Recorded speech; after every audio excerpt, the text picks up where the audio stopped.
श्री सूर्यमंडलस्तोत्रम् ध्यानम्। नमः सवित्रे जगदेक चक्षुषे जगत प्रसूति स्थितिनाश हेतवे त्रयीमयाय त्रिगुणात्मधारिणे विरंचि नारायण शंकरात्मने। नमोस्तु सूर्याय सहस्ररश्मये सहस्रशाखान्वित संभवात्मने सहस्रयोगोद्भव भाव भागिने सहस्रसंख्यायुगधारिणे नमः। यनमण्डलं दीप्तिकरं विशालं रत्नप्रभं तीव्रमनादिरूपं दारिद्र्यदुःखक्षयकारणं च पुनातु मां तत्सवितुर्वरेण्यं। यनमण्डलं देवगणैः सुपूजितं विप्रैः स्तुतं भावनमुक्तिकोविदं तं देवदेवं प्रणमामि सूर्यं पुनातु मां तत्सवितुर्वरेण्यं। यनमण्डलं ज्ञानघनं त्वगम्यं त्रैलोक्यपूज्यं त्रिगुणात्मरूपं समस्ततेजोमय दिव्यरूपं पुनातु मां तत्सवितुर्वरेण्यं। यनमण्डलं गूढमतिप्रबोधं धर्मस्य वृद्धिं कुरुते जनानां यत्सर्वपापक्षयकारणं च पुनातु मां तत्सवितुर्वरेण्यं। यनमण्डलं व्याधिविनाशदक्षं यद्यज्ञजुः सामसु सम्प्रगीतं प्रकाशितं येन च भूर्भुवः स्वः पुनातु मां तत्सवितुर्वरेण्यं। यनमण्डलं वेदविदो वदन्ति गायन्ति यच्चारणसिद्धसङ्घाः यद्योगिनो योगजुषां च सङ्घाः पुनातु मां तत्सवितुर्वरेण्यं। यनमण्डलं सर्वजनैश्च पूजितं ज्योतिश्च कुर्यादिहमर्त्यलोके यत्कालकालाद्यमनादिरूपं पुनातु मां तत्सवितुर्वरेण्यं। यनमण्डलं विष्णुचातुर्मुखाख्यं यदक्षरं पापहरं जनानां यत्कालकल्पक्षयकारणं च पुनातु मां तत्सवितुर्वरेण्यं। यनमण्डलं विश्वसृजं प्रसिद्धं उत्पत्तिरक्षाप्रलय प्रगल्भं यस्मिन् जगत् संहरतेऽखिलं च पुनातु मां तत्सवितुर्वरेण्यं।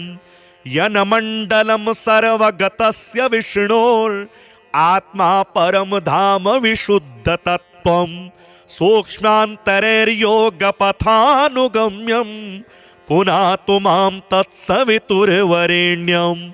यनमण्डलं वेदविदो वदन्ति गायन्ति यच्चारणसिद्धसङ्घाः यनमण्डलं वेदविदः स्मरन्ति पुनातु मां तत्सवितुर्वरेण्यं।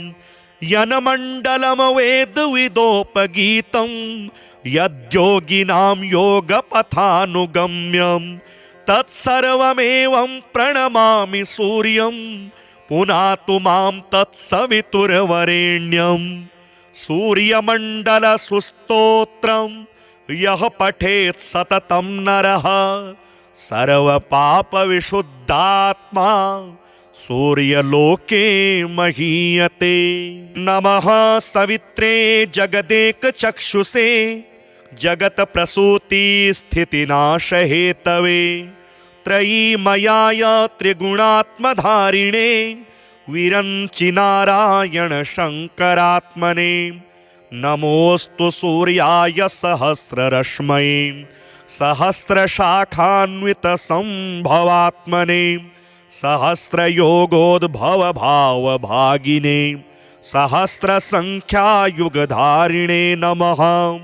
यनमण्डलं दीप्तिकरं विशालं रत्नप्रभं तीव्रमनादिरूपं दारिद्र्यदुःखक्षयकारणं च पुनातु मां तत्सवितुर्वरेण्यं। यनमण्डलं देवगणैः सुपूजितं विप्रैः स्तुतं भावनमुक्तिकोविदं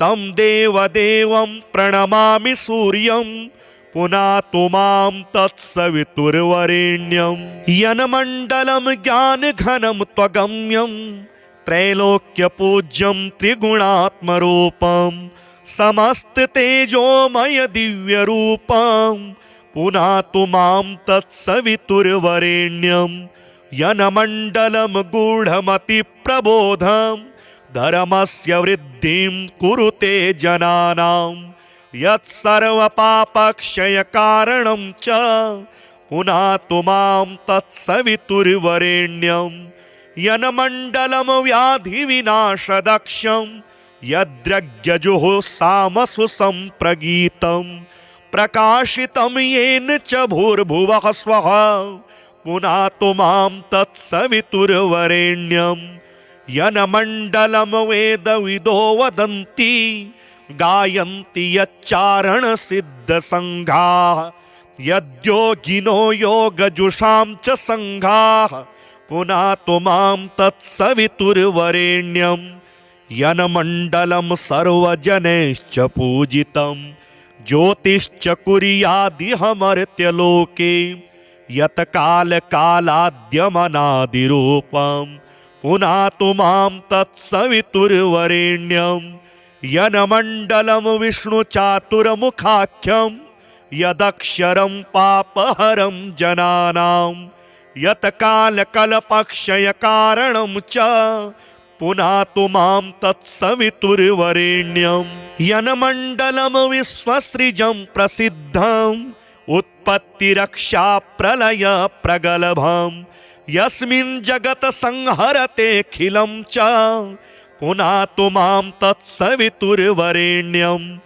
यनमण्डलं सर्वगतस्य विष्णोरात्मा परं धाम विशुद्धतत्त्वं सूक्ष्मान्तरैर्योगपथानुगम्यं पुनातु मां तत्सवितुर्वरेण्यं यनमण्डलं वेदविदो वदन्ति गायन्ति यच्चारणसिद्धसङ्घाः यनमण्डलं वेदविदः स्मरन्ति पुनातु मां तत्सवितुर्वरेण्यं यनमण्डलं वेदविदोपगीतं यद्योगिनां योगपथानुगम्यं तत्सर्वमेवं प्रणमामि सूर्यं पुनातु मां तत्सवितुर्वरेण्यं सूर्यमण्डलसुस्तोत्रं यः पठेत् सततं नरः सर्वपापविशुद्धात्मा सूर्यलोके महीयते। नमः सवित्रे जगदेकचक्षुषे जगत्प्रसूतिस्थितिनाशहेतवे त्रयीमयाय त्रिगुणात्मधारिणे विरञ्चिनारायण शङ्करात्मने नमोऽस्तु सूर्याय सहस्ररश्मये सहस्रशाखान्वितसम्भवात्मने सहस्रयोगोद्भवभावभागिने सहस्रसङ्ख्यायुगधारिणे नमः यनमण्डलं दीप्तिकरं विशालं रत्नप्रभं तीव्रमनादिरूपं दारिद्र्यदुःखक्षयकारणं च पुनातु मां तत्सवितुर्वरेण्यं यनमण्डलं देवगणैः सुपूजितं विप्रैः स्तुतं भावनमुक्तिकोविदं तं देवदेवं प्रणमामि सूर्यं पुनातु मां तत्सवितुर्वरेण्यं यनमण्डलं ज्ञानघनं त्वगम्यं त्रैलोक्यपूज्यं त्रिगुणात्मरूपं समस्ततेजोमय दिव्यरूपं पुनातु मां तत्सवितुर्वरेण्यं यनमण्डलं गूढमतिप्रबोधं धर्मस्य वृद्धिं कुरुते जनानां यत्सर्वपापक्षयकारणं च पुनातु मां तत्सवितुर्वरेण्यं यनमण्डलं व्याधिविनाशदक्षं यद्यज्ञजुः सामसु सम्प्रगीतं प्रकाशितं येन च भूर्भुवः स्वः पुनातु मां तत्सवितुर्वरेण्यं यन्मण्डलं वेदविदो वदन्ति गायन्ति यच्चारणसिद्धसङ्घाः यद्योगिनो योगजुषां च सङ्घाः पुनातु मां तत्सवितुर्वरेण्यं यन्मण्डलं सर्वजनैश्च पूजितं ज्योतिश्च कुर्यादिहमर्त्यलोके यत्कालकालाद्यमनादिरूपं पुनातु मां तत्सवितुर्वरेण्यं यन्मण्डलं विष्णुचातुर्मुखाख्यं यदक्षरं पापहरं जनानां यत्कालकल्पक्षयकारणं च पुनातु मां तत्सवितुर्वरेण्यं यन्मण्डलं विश्वसृजं प्रसिद्धम् उत्पत्तिरक्षा प्रलय प्रगल्भं यस्मिन् जगत् संहरतेऽखिलं च पुनातु मां तत्सवितुर्वरेण्यं यन्मण्डलं सर्वगतस्य विष्णोरात्मा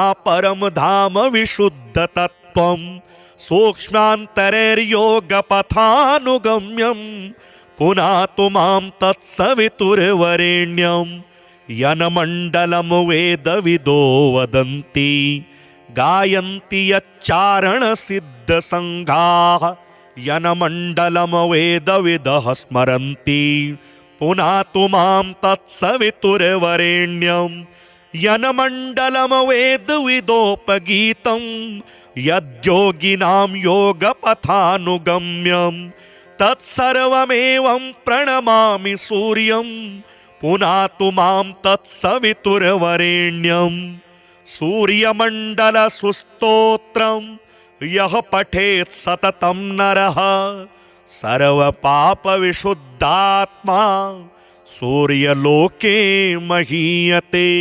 नमः सवित्रे जगदेकचक्षुषे जगत्प्रसूतिस्थितिनाशहेतवे त्रयीमयाय त्रिगुणात्मधारिणे विरञ्चिनारायण शङ्करात्मने नमोऽस्तु सूर्याय सहस्ररश्मये सहस्रशाखान्वितसम्भवात्मने सहस्रयोगोद्भवभावभागिने सहस्रसङ्ख्यायुगधारिणे नमः यन्मण्डलं दीप्तिकरं विशालं रत्नप्रभं तीव्रमनादिरूपं दारिद्र्यदुःखक्षयकारणं च पुनातु मां तत्सवितुर्वरेण्यं यन्मण्डलं देवगणैः सुपूजितं विप्रैः स्तुतं भावनमुक्तिकोविदं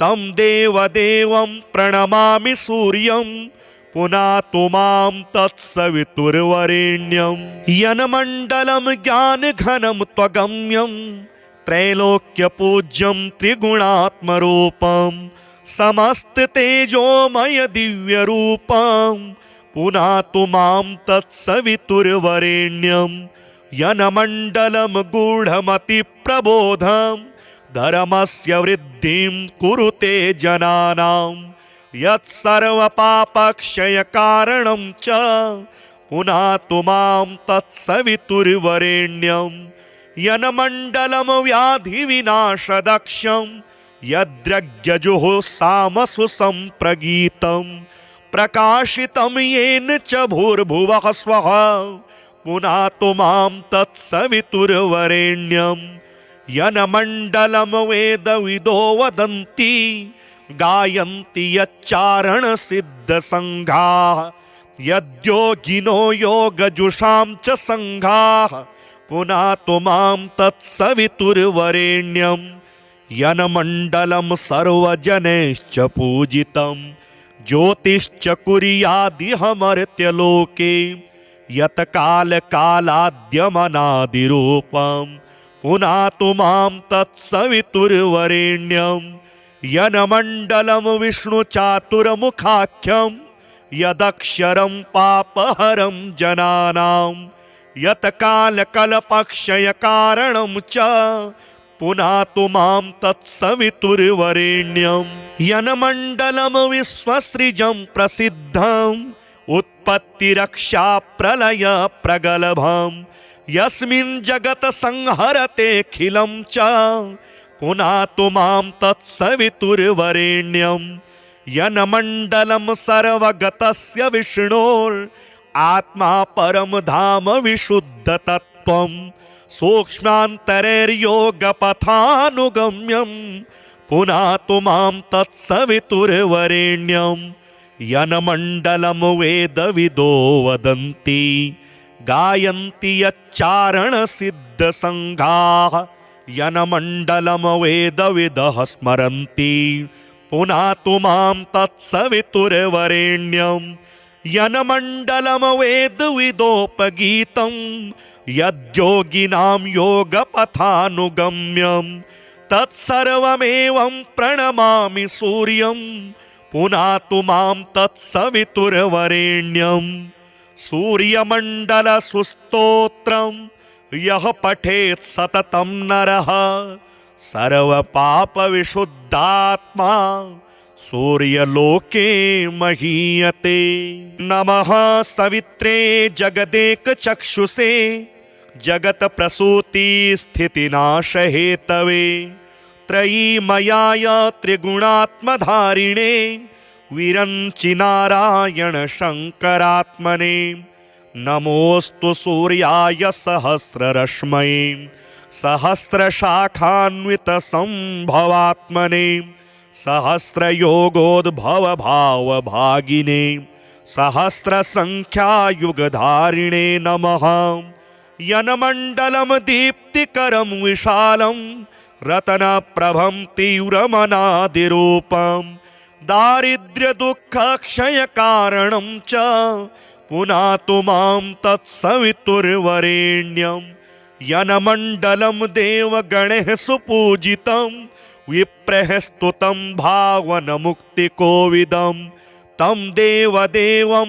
प्रणमामि सूर्यं पुनातु मां तत्सवितुर्वरेण्यं यन्मण्डलं ज्ञानघनं त्वगम्यं त्रैलोक्यपूज्यं त्रिगुणात्मरूपं समस्ततेजोमय दिव्यरूपं पुनातु मां तत्सवितुर्वरेण्यं यन्मण्डलं गूढमतिप्रबोधं धर्मस्य वृद्धिं कुरुते जनानां यत्सर्वपापक्षयकारणं च पुनातु मां तत्सवितुर्वरेण्यं यन्मण्डलं व्याधिविनाशदक्षं यद्यज्ञजुः सामसु सम्प्रगीतं प्रकाशितं येन च भूर्भुवः स्वः पुनातु मां तत्सवितुर्वरेण्यं यन्मण्डलं वेदविदो वदन्ति गायन्ति यच्चारणसिद्धसङ्घाः यद्योगिनो योगजुषां च सङ्घाः पुनातु मां तत्सवितुर्वरेण्यं यन्मण्डलं सर्वजनैश्च पूजितं ज्योतिश्च कुर्यादिहमर्त्यलोके यत्कालकालाद्यमनादिरूपं पुनातु मां तत्सवितुर्वरेण्यं यन्मण्डलं विष्णुचातुर्मुखाख्यं यदक्षरं पापहरं जनानां यत्कालकल्पक्षयकारणं च पुनातु मां तत्सवितुर्वरेण्यं यन्मण्डलं विश्वसृजं प्रसिद्धम् उत्पत्तिरक्षा प्रलय प्रगल्भम् यस्मिन् जगत् संहरतेऽखिलं च पुनातु मां तत्सवितुर्वरेण्यं यन्मण्डलं सर्वगतस्य विष्णोरात्मा परं धाम विशुद्धतत्त्वं सूक्ष्मान्तरैर्योगपथानुगम्यं पुनातु मां तत्सवितुर्वरेण्यं यन्मण्डलं वेदविदो वदन्ति गायन्ति यच्चारणसिद्धसङ्घाः यन्मण्डलं वेदविदः स्मरन्ति पुनातु मां तत्सवितुर्वरेण्यं यन्मण्डलमवेदविदोपगीतं यद्योगिनां योगपथानुगम्यं तत्सर्वमेवं प्रणमामि सूर्यं पुनातु मां तत्सवितुर्वरेण्यं। सूर्यमण्डलसुस्तोत्रं यः पठेत् सततं नरः सर्वपापविशुद्धात्मा सूर्यलोके महीयते। नमः सवित्रे जगदेकचक्षुषे जगत्प्रसूतिस्थितिनाशहेतवे त्रयीमयाय त्रिगुणात्मधारिणे विरञ्चिनारायण शङ्करात्मने। नमोऽस्तु सूर्याय सहस्ररश्मये सहस्रशाखान्वितसम्भवात्मने सहस्रयोगोद्भवभावभागिने सहस्रसङ्ख्यायुगधारिणे नमः। यन्मण्डलं दीप्तिकरं विशालं रत्नप्रभं तीव्रमनादिरूपं दारिद्र्यदुःखक्षयकारणं च पुनातु मां तत्सवितुर्वरेण्यं। यन्मण्डलं देवगणैः सुपूजितं विप्रैः स्तुतं भावनमुक्तिकोविदं तं देवदेवं प्रणमामि सूर्यं पुनातु मां तत्सवितुर्वरेण्यं। यन्मण्डलं ज्ञानघनं त्वगम्यं त्रैलोक्यपूज्यं त्रिगुणात्मरूपं समस्ततेजोमय दिव्यरूपं पुनातु मां तत्सवितुर्वरेण्यं। यन्मण्डलं गूढमतिप्रबोधं धर्मस्य वृद्धिं कुरुते जनानां यत्सर्वपापक्षयकारणं च पुनातु मां तत्सवितुर्वरेण्यं। यन्मण्डलं व्याधिविनाशदक्षं यद्रज्ञजुः सामसु सम्प्रगीतं प्रकाशितं येन च भूर्भुवः स्वः पुनातु मां तत्सवितुर्वरेण्यं।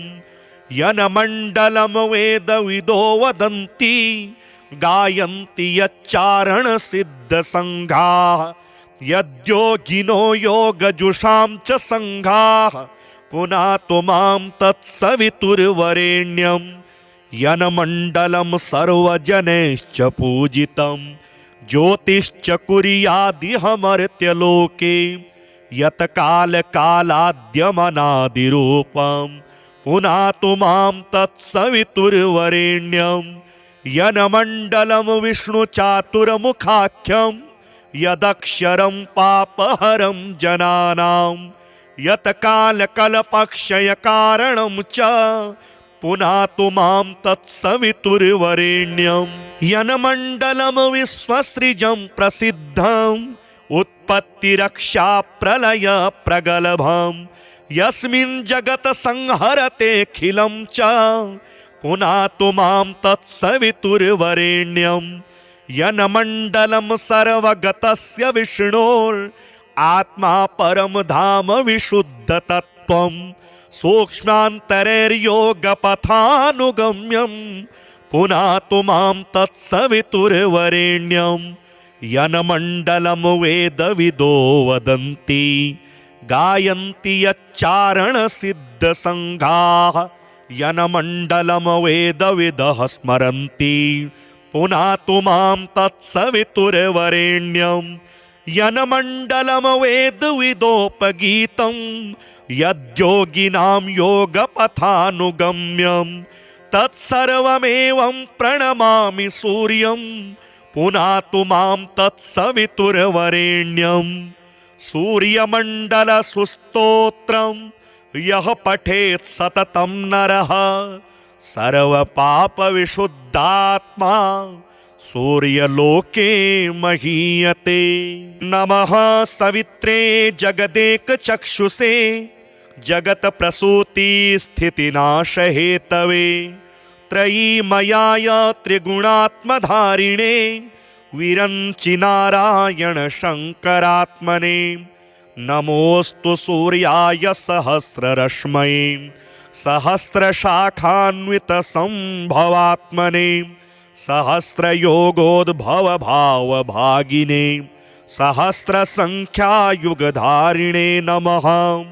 यन्मण्डलं दीप्तिकरं विशालं रत्नप्रभं तीव्रमनादिरूपं दारिद्र्यदुःखक्षयकारणं च पुनातु मां तत्सवितुर्वरेण्यं। यन्मण्डलं देवगणैः सुपूजितं विप्रैः स्तुतं भावनमुक्तिकोविदं तं देवदेवं प्रणमामि सूर्यं पुनातु मां तत्सवितुर्वरेण्यं।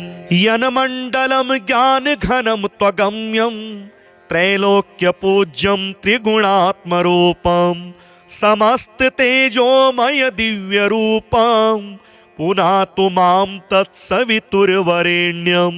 यन्मण्डलं गूढमतिप्रबोधं धर्मस्य वृद्धिं कुरुते जनानां यत्सर्वपापक्षयकारणं च पुनातु मां तत्सवितुर्वरेण्यं। यन्मण्डलं व्याधिविनाशदक्षं यद्यज्ञजुः सामसु सम्प्रगीतं प्रकाशितं येन च भूर्भुवः स्वः पुनातु मां तत्सवितुर्वरेण्यं। यन्मण्डलं वेदविदो वदन्ति गायन्ति यच्चारणसिद्धसङ्घाः यद्योगिनो योगजुषां च सङ्घाः पुनातु मां तत्सवितुर्वरेण्यं। यन्मण्डलं सर्वजनैश्च पूजितं ज्योतिश्च कुर्यादिहमर्त्यलोके यत्कालकालाद्यमनादिरूपं पुनातु मां तत्सवितुर्वरेण्यं। यन्मण्डलं विष्णुचातुर्मुखाख्यं यदक्षरं पापहरं जनानां यत्कालकल्पक्षयकारणं च पुनातु मां तत्सवितुर्वरेण्यं। यन्मण्डलं विश्वसृजं प्रसिद्धं उत्पत्तिरक्षाप्रलयप्रगल्भं यस्मिन् जगत् संहरतेऽखिलं च पुनातु मां तत्सवितुर्वरेण्यं। यन्मण्डलं सर्वगतस्य विष्णोरात्मा परं धाम विशुद्धतत्त्वं सूक्ष्मान्तरैर्योगपथानुगम्यं पुनातु मां तत्सवितुर्वरेण्यं। यन्मण्डलं वेदविदो वदन्ति गायन्ति यच्चारणसिद्धसङ्घाः यन्मण्डलं वेदविदः स्मरन्ति पुनातु मां तत्सवितुर्वरेण्यं। यन्मण्डलं वेदविदोपगीतं यद्योगिनां योगपथानुगम्यं तत्सर्वमेवं प्रणमामि सूर्यं पुनातु मां तत्सवितुर्वरेण्यं। सूर्यमण्डलसुस्तोत्रं यः पठेत् सततं नरः सर्वपापविशुद्धात्मा सूर्यलोके महीयते। नमः सवित्रे जगदेकचक्षुषे जगत्प्रसूतिस्थितिनाशहेतवे त्रयीमयाय त्रिगुणात्मधारिणे विरञ्चिनारायण शङ्करात्मने नमोऽस्तु सूर्याय सहस्ररश्मये सहस्रशाखान्वितसम्भवात्मने सहस्रयोगोद्भव भावभागिने सहस्रसङ्ख्यायुगधारिणे नमः। यन्मण्डलं दीप्तिकरं विशालं रत्नप्रभं तीव्रमनादिरूपं दारिद्र्यदुःखक्षयकारणं च पुनातु मां तत्सवितुर्वरेण्यं। यन्मण्डलं देवगणैः सुपूजितं विप्रैः स्तुतं भावनमुक्तिकोविदं तं देवदेवं प्रणमामि सूर्यं पुनातु मां तत्सवितुर्वरेण्यं। यन्मण्डलं ज्ञानघनं त्वगम्यं त्रैलोक्यपूज्यं त्रिगुणात्मरूपं समस्ततेजोमय दिव्यरूपं पुनातु मां तत्सवितुर्वरेण्यं। यनमण्डलं गूढमतिप्रबोधं धर्मस्य वृद्धिं कुरुते जनानां यत्सर्वपापक्षयकारणं च पुनातु मां तत्सवितुर्वरेण्यं यनमण्डलं व्याधिविनाशदक्षं यद्रज्ञजुः सामसु सम्प्रगीतं प्रकाशितं येन च भूर्भुवः स्वः पुनातु मां तत्सवितुर्वरेण्यं यनमण्डलं वेदविदो वदन्ति गायन्ति यच्चारणसिद्धसङ्घाः यद्योगिनो योगजुषां च सङ्घाः पुनातु मां तत्सवितुर्वरेण्यं यनमण्डलं सर्वजनैश्च पूजितं ज्योतिश्च कुर्यादिहमर्त्यलोके यत्कालकालाद्यमनादिरूपं पुनातु मां तत्सवितुर्वरेण्यं यनमण्डलं विष्णुचातुर्मुखाख्यं यदक्षरं पापहरं जनानां यत्कालकल्पक्षयकारणं च पुनातु मां तत्सवितुर्वरेण्यं यनमण्डलं विश्वसृजं प्रसिद्धम् उत्पत्तिरक्षा प्रलय प्रगल्भं यस्मिन् जगत् संहरतेऽखिलं च पुनातु मां तत्सवितुर्वरेण्यं यनमण्डलं सर्वगतस्य विष्णोरात्मा परं धाम विशुद्धतत्त्वं सूक्ष्मान्तरैर्योगपथानुगम्यं पुनातु मां तत्सवितुर्वरेण्यं यनमण्डलं वेदविदो वदन्ति गायन्ति यच्चारणसिद्धसङ्घाः यनमण्डलं वेदविदः स्मरन्ति पुनातु मां तत्सवितुर्वरेण्यं यनमण्डलं वेदविदोपगीतं यद्योगिनां योगपथानुगम्यं तत्सर्वमेवं प्रणमामि सूर्यं पुनातु मां तत्सवितुर्वरेण्यं सूर्यमण्डलसुस्तोत्रं यः पठेत् सततं नरः सर्वपापविशुद्धात्मा सूर्यलोके महीयते। नमः सवित्रे जगदेकचक्षुषे जगत्प्रसूतिस्थितिनाशहेतवे त्रयीमयाय त्रिगुणात्मधारिणे विरञ्चिनारायण शङ्करात्मने नमोऽस्तु सूर्याय सहस्ररश्मये सहस्रशाखान्वितसम्भवात्मने सहस्रयोगोद्भवभावभागिने सहस्रसङ्ख्यायुगधारिणे नमः। यनमण्डलं दीप्तिकरं विशालं रत्नप्रभं तीव्रमनादिरूपं दारिद्र्यदुःखक्षयकारणं च पुनातु मां तत्सवितुर्वरेण्यं यनमण्डलं देवगणैः सुपूजितं विप्रैः स्तुतं भावनमुक्तिकोविदं तं देवदेवं प्रणमामि सूर्यं पुनातु मां तत्सवितुर्वरेण्यं यनमण्डलं ज्ञानघनं त्वगम्यं त्रैलोक्यपूज्यं त्रिगुणात्मरूपं समस्ततेजोमय दिव्यरूपं पुनातु मां तत्सवितुर्वरेण्यं यनमण्डलं गूढमतिप्रबोधं धर्मस्य वृद्धिं कुरुते जनानां यत्सर्वपापक्षयकारणं च पुनातु मां तत्सवितुर्वरेण्यं यनमण्डलं व्याधिविनाशदक्षं यद्रज्ञजुः सामसु सम्प्रगीतं प्रकाशितं येन च भूर्भुवः स्वः पुनातु मां तत्सवितुर्वरेण्यं यनमण्डलं वेदविदो वदन्ति गायन्ति यच्चारणसिद्धसङ्घाः यद्योगिनो योगजुषां च सङ्घाः पुनातु मां तत्सवितुर्वरेण्यं यनमण्डलं सर्वजनैश्च पूजितं ज्योतिश्च कुर्यादिहमर्त्यलोके यत्कालकालाद्यमनादिरूपं पुनातु मां तत्सवितुर्वरेण्यं यन्मण्डलं विष्णुचातुर्मुखाख्यं यदक्षरं पापहरं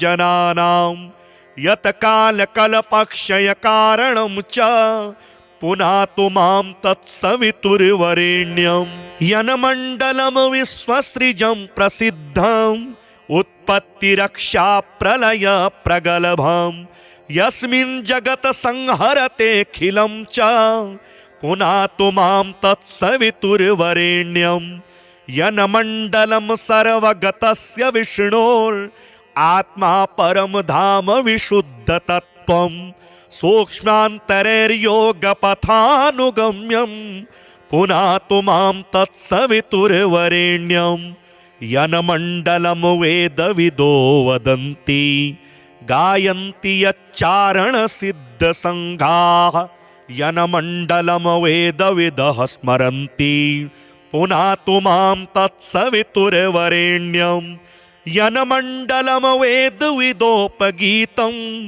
यद्योगिनां योगपथानुगम्यं तत्सर्वमेवं प्रणमामि सूर्यं पुनातु मां तत्सवितुर्वरेण्यं सूर्यमण्डलसुस्तोत्रं यः पठेत् सततं नरः सर्वपापविशुद्धात्मा सूर्यलोके महीयते।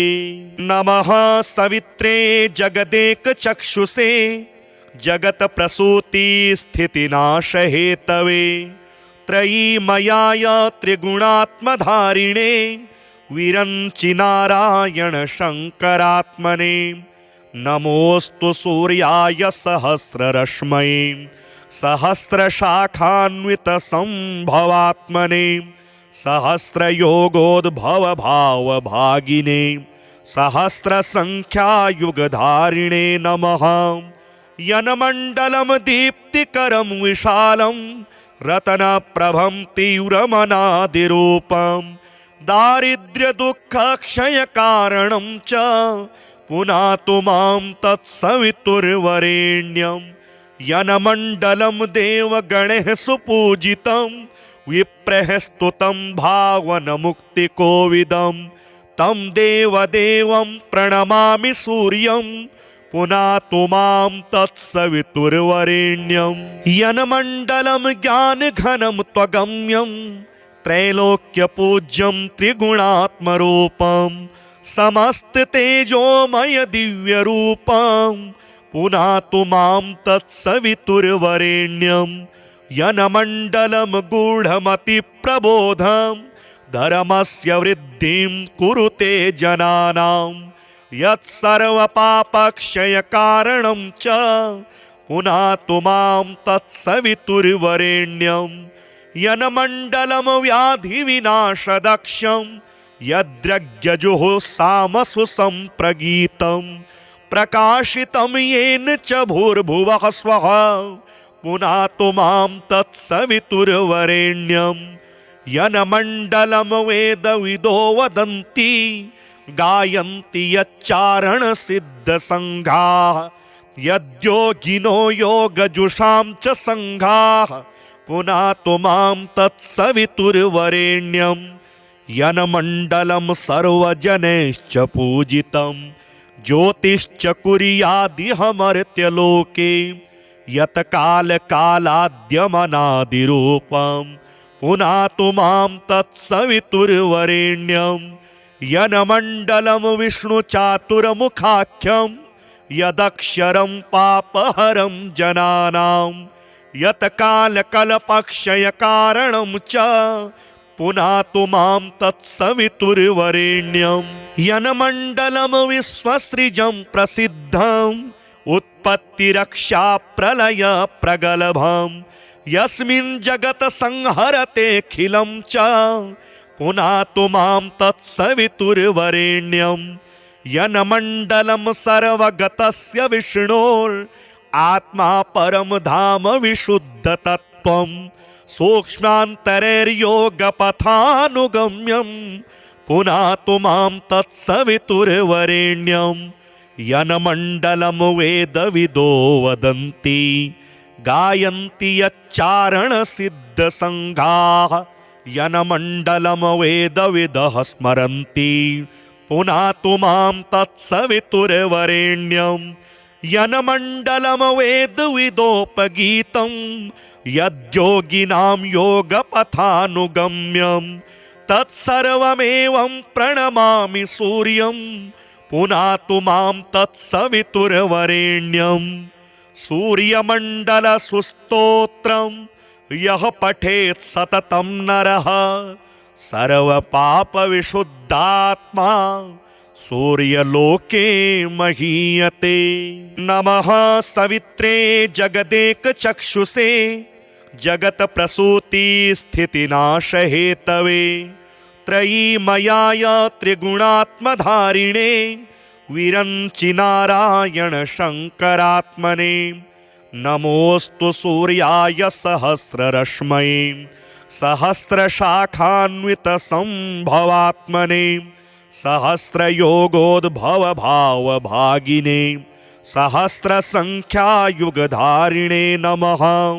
यन्मण्डलं दीप्तिकरं विशालं रत्नप्रभं तीव्रमनादिरूपं दारिद्र्यदुःखक्षयकारणं च पुनातु मां तत्सवितुर्वरेण्यं यन्मण्डलं देवगणैः सुपूजितं विप्रैः स्तुतं भावनमुक्तिकोविदं तं देवदेवं प्रणमामि सूर्यं पुनातु मां तत्सवितुर्वरेण्यं यन्मण्डलं ज्ञानघनं त्वगम्यं त्रैलोक्यपूज्यं त्रिगुणात्मरूपं समस्ततेजोमय दिव्यरूपं पुनातु मां तत्सवितुर्वरेण्यं यन्मण्डलं गूढमतिप्रबोधं धर्मस्य वृद्धिं कुरुते जनानां यत्सर्वपापक्षयकारणं च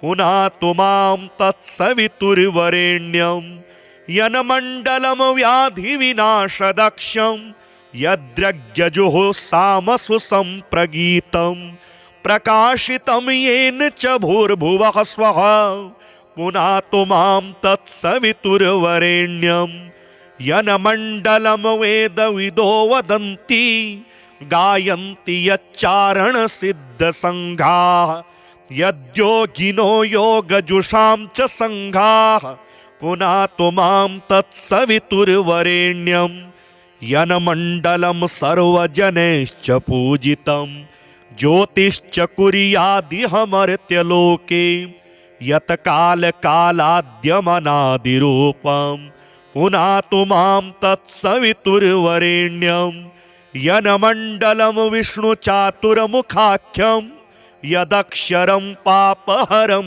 जनानां यत्कालकल्पक्षयकारणं च पुनातु मां तत्सवितुर्वरेण्यं यन्मण्डलं विश्वसृजं प्रसिद्धम् उत्पत्तिरक्षाप्रलयप्रगल्भं यस्मिन् जगत् संहरतेऽखिलं च पुनातु मां तत्सवितुर्वरेण्यं यन्मण्डलं सर्वगतस्य विष्णोरात्मा परं धाम विशुद्धतत्त्वं सूक्ष्मान्तरैर्योगपथानुगम्यं पुनातु मां तत्सवितुर्वरेण्यं यन्मण्डलं वेदविदो वदन्ति गायन्ति यच्चारणसिद्धसङ्घाः यन्मण्डलं वेदविदः स्मरन्ति पुनातु मां तत्सवितुर्वरेण्यं यन्मण्डलं वेदविदोपगीतं